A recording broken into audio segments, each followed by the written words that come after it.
nós percebemos movimentos tímidos. Tímidos. O que falta, além dessa questão da educação, das novas gerações? Não dá para fazer nada assim, com um processo mais rápido? Uma conscientização política. O cidadão tem que ter a conscientização, o jovem, e não só o jovem, todos os cidadãos, de que eles pagam impostos e ele tem que ver aquele dinheiro que suadamente ele ganha e paga os impostos ser bem utilizado. E, via de regra, o que acontece? O comodismo. A política não discute política. Política talvez seja a coisa mais importante que existe, muito mais do que o futebol, muito mais do que o carnaval. Não estou contra entretenimento, acho que as pessoas têm que se divertir, tem sim que assistir a novela, mas antes da novela eu acho que tem que ter essa consciência de que é importante assistir uma sessão de Câmara, é importante acompanhar. Hoje é fácil, assiste pela televisão a sessão da Câmara de Vereadores e questiona, vá lá, participe, envolva-se, cobre o seu vereador, né? A maioria do povo vota e depois de alguns meses não lembra nem quem votou.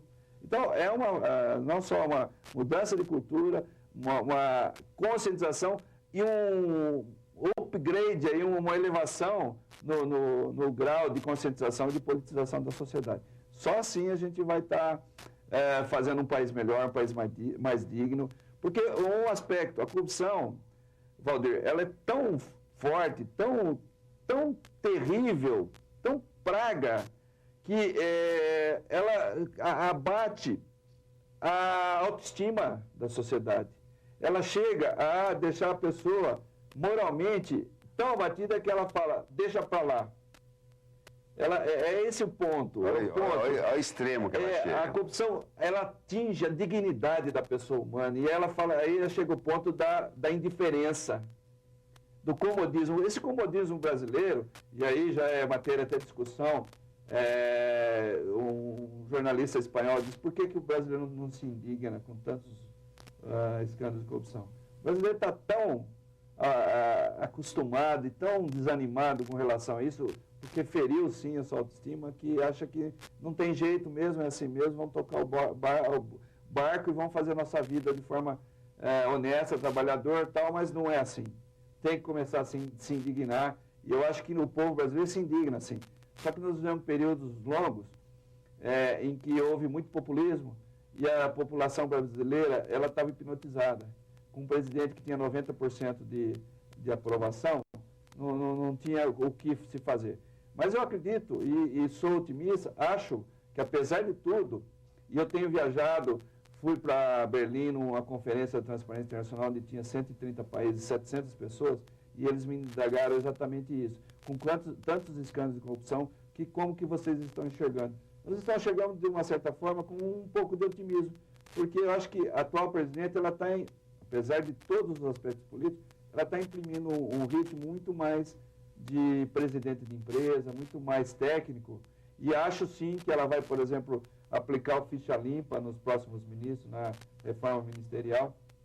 Então, o exterior está vendo o Brasil com olhos muito positivos. Mas você enxerga isso como um combate? O fato de ter 5 ministros, eu acho que na história da humanidade, pelo menos dos grandes países do mundo, dos 10 maiores do mundo, nós nunca tivemos isso. Mas você encara isso, que o governo está combatendo a corrupção, ou a imprensa que está, assim, denunciando o governo não tem outra saída, tem que mandar embora, porque está evidente lá, o ministro está roubando, o ministro está fazendo alguma coisa que está fora do convencional. Não existe um combate à corrupção. O que existe é bom, já que descobriu, agora nós vamos ter que fazer alguma coisa. E tanto é que, por outro lado, ela tem demorado para tomar as decisões. Sim, agora nesse último caso aí, do ministro do Trabalho, a situação até hoje não tomou uma oposição. Quer dizer, como pode uma comissão, que é uma comissão que visa justamente saber da transparência daquele ministro, chega para o presidente da República, olha, esse ministro tem esse problema. Agora ela está questionando a comissão. Seria simples a decisão no seguinte sentido. Bom, siga meu raciocínio. Eu, na pessoa privada, posso fazer tudo que a lei permite, né? Que a lei não proíbe, melhor dizendo. O administrador público só pode fazer o que a lei permite. Bom, surgiu alguma suspeita? É simples. Licencia-se, afasta-se, apura-se. Ah, não apurou nada, volta. Volta como é até bom, né? Volta como herói, né? Sim, sim. Né? Caso contrário, apurou, constatou, bom, então nós fizemos o certo. Ela podia nomear o interino, falar, vamos apurar, e o ministro se afasta, até porque no cargo acaba tendo influência. Ele tem... Sim, ele está com controle da situação, tem como manipular informações, entendeu? Também. Então, é lamentável que eu acho que, assim, vai respingar na imagem política, vai respingar na imagem do país também fora, né? Então, não existe uma política... Aí que eu falo, a corrupção devia ser política de Estado, né? Deveria ser algo a ser combatido. Não poderia o administrador público se conformar em, pura e simplesmente, demitir aquele que é o corrupto. Até porque, o que acontece? Nós tivemos 5 demissões, cadê os processos judiciais dessas pessoas? Bom, encerrou por aí, não tem responsabilidade civil, não tem responsabilidade criminal, não se devolve dinheiro ao erário público se eventualmente se lesou. Então, assim, é muito pouco a demissão do ministro para o mal que ele faz à nação. E alguns ministros, as evidências são muito fortes, né? Que realmente manipularam dinheiro, teve desvio de dinheiro, mas até agora punição nenhuma. Agora, o que eu tenho visto, principalmente nos municípios, a vida acontece nas cidades. Brasília é uma consequência. Eu sempre falo isso. São nas esquinas, nos botecos, nos bares, nos restaurantes, nas famílias das pequenas e médias cidades que um país caminha. Nas cidades pequenas, a Câmara de Vereadores, por exemplo, muitas vezes, ela não é preparada para fazer esse trabalho de fiscalização. E aí que entra a importância da sociedade civil estar dando uma pressãozinha cívica, no bom sentido, porque a gente caminha por esse país afora, Walder, tem cidades que estancou a corrupção e a prosperidade começou a surgir.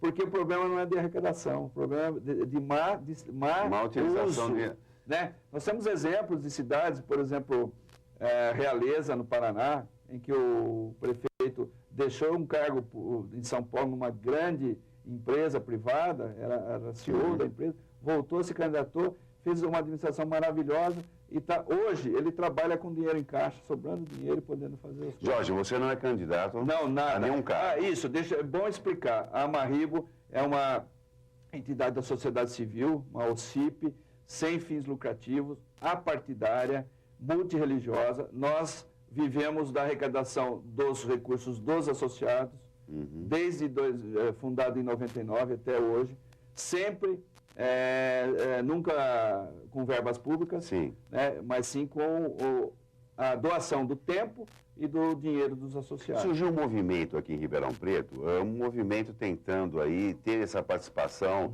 da sociedade civil no processo político. Mas já num primeiro momento, muitos dos participantes demonstraram um interesse muito grande em saírem candidatos. Isso já enfraquece. Totalmente. Uma entidade, para dar certo, ela tem que ser distribuída entre pessoas da sociedade que tenham respaldo moral, ético, tenham representatividade, tenham respeitabilidade da sociedade. Não pode ter intenção político-partidária, não deve ser filiado a partido político. Política, de um modo geral, a gente faz uma política até em casa para negociar uma balada do filho. Lógico. Mas essa política partidária, ela não funciona com uma entidade da sociedade civil que queira, porque perde o princípio. Aí perde o respeito no seguinte sentido: a força bom, ele está fazendo isso porque ele quer entrar lá. É isso daí. Então, Jorge, eu vou pedir só um intervalo, e depois do intervalo eu quero mostrar, essa semana aqui você deu 2 entrevistas importantes, uma para a Folha e outra para o Globo News, né? Eu vou pedir, após o intervalo, só um minutinho, nós vamos voltar com essa entrevista que o Jorge deu para o Globo News.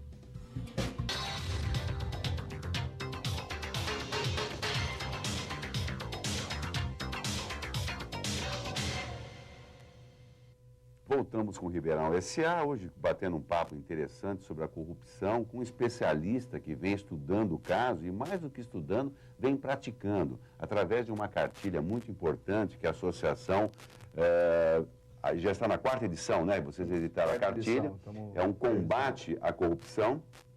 Esse combate à corrupção é uma dose diária, é como um remédio, né? Não pode esquecer, quer dizer, a população tem que ter, pelo menos, os mecanismos, né? Como, por onde esse dinheiro é desviado, de que forma. Então, esse é o livro, é uma cartilha mais interessante, Combate à Corrupção nas Prefeituras do Brasil. E aí, eu acho que é fácil de entender, eu já dei uma olhada no livro, que é bem simples para entender como acontece esse processo. E pode ser baixado o download da cartilha no site amarribo.org.br. Ah, então, ok. É fácil, não precisa copia, não precisa nem imprimir. Só repetindo, então, amarribo, com 2 R's, .com.br. .org. Desculpa, .org, só .org. Amarribo.org.br. Ok, fica mais Agora, fácil. se digitar no Google Amarribo, vai aparecer Já aparece lá uma série de denúncias, uma série de reportagens. Você sabe, interessante, Valdir, que teve um caso de Januária, que foi exatamente isso. O camarada digitou combate à corrupção e apareceu o site da Amarribo. Ele nos procurou, nós demos orientação, ele montou uma ONG lá, e já caçou 7 prefeitos em 5 anos. Ah, que beleza. E o caso dele, ele estava indignado porque o pai dele morreu dentro de uma ambulância, que a ambulância acabou a gasolina, não chegou a tempo do Com certeza hospital. que a corrupção teve um papel importante, que faltou dinheiro aí. Jorge, eu vou pedir um VT, que é a entrevista que você deu em Brasília essa semana, para o canal Globo News, justamente falando dessa posição do Brasil, que é desastrosa, né? Por favor, Gera, solta o VT. É muito baixa, sim, a nota vai de 0 a 10, quanto mais próxima de 0, mais corrupto o país. E como você disse, o Brasil tirou 3,8, um pouquinho só melhor que no ano passado, quando tirou 3,7. Na américa do Sul estão melhores que o Brasil, o Chile e o Uruguai. E dentre os 182 países avaliados, o Brasil é o 73º. Esse ranking, ele é medido de acordo com a percepção que as pessoas têm dos casos de corrupção. É divulgado desde 2005 pela entidade internacional Transparência Internacional, que aqui no Brasil é representada pela ONG Amarribo Brasil. É o presidente dessa ONG que está aqui com a gente, Jorge Donizete Sanches, a quem eu pergunto o seguinte: uma das perguntas feitas às pessoas que participam da pesquisa é se o governo consegue combater a corrupção, se as pessoas envolvidas são punidas. A impunidade é a grande causa dessa alta sensação de corrupção, quer dizer, se o mesmo número de casos de corrupção tivesse um fim diferente, uma punição mais rigorosa, a percepção das pessoas seria diferente, Jorge? Não tenha dúvida, porque o pior de apurar o índice de corrupção é essa corrupção ser apurada e não ser condenada, ser julgada. E nós temos isso, que a nossa justiça, infelizmente, demora muito para julgar e muitas vezes, quando julga, encerra-se e arquiva-se o processo por prescrição. Então, essa constatação pela sociedade civil faz com que as pessoas não deixem de acreditar que, havendo corrupção, essa corrupção é punida com os rigores da lei.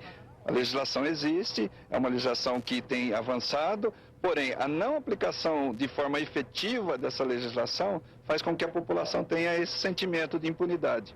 Agora, um dos argumentos usados pelas autoridades é que o grande número de casos de corrupção é porque os órgãos de investigação estão trabalhando mais, que as denúncias estão chegando mais frequentemente à imprensa. Você acha que procede? É esse o caso ou não? O foco da pesquisa não é os casos que foram apurados, mas sim a sensação e a percepção de que há corrupção. Então, pode até eventualmente algum caso influenciar, mas a longo prazo isso passa a ser algo positivo e não negativo. A exposição do fato e a apuração dos fatos e com a condenação dos envolvidos faz com que a população passe a acreditar e acreditar cada vez mais em que não só está sendo apurado, mas julgado os casos. Então, o índice ele é baseado na percepção e não nos casos que estão sendo efetivamente apurados. Até porque não é impossível você, o corrupto, enquanto cometendo o ato delituoso, ele não vai divulgar.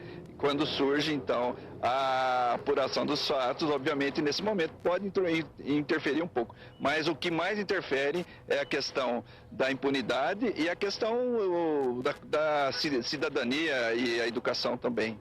Agora, Leilane, essa ONG do Jorge Sanches, Amarribo Brasil, ela tem ramificações em 206 municípios e entre 1999 e 2008 eles conseguiram levar à cassação 200 políticos, entre prefeitos e vereadores. E eu pergunto para ele, com base nessa experiência, o que você acha mais fundamental para que a sociedade